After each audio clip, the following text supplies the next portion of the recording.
Alright, now I'm gonna be installing the ADF transmission mount insert. It's up in there. I'll have to take off this cross member. I've already got the transmission supported. So once I have that down and out, I will show the process of inserting it.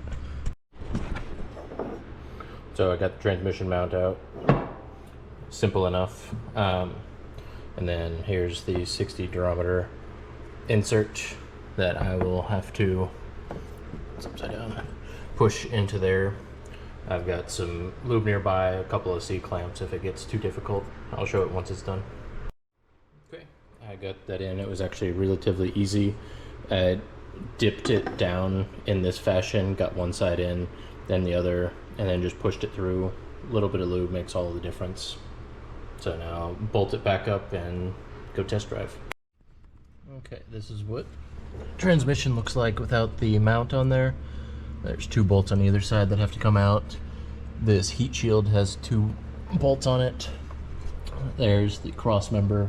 So you have to take that one out first, and then you can get the actual mount off. And then you can put the insert in, and then reverse order to put it all back together.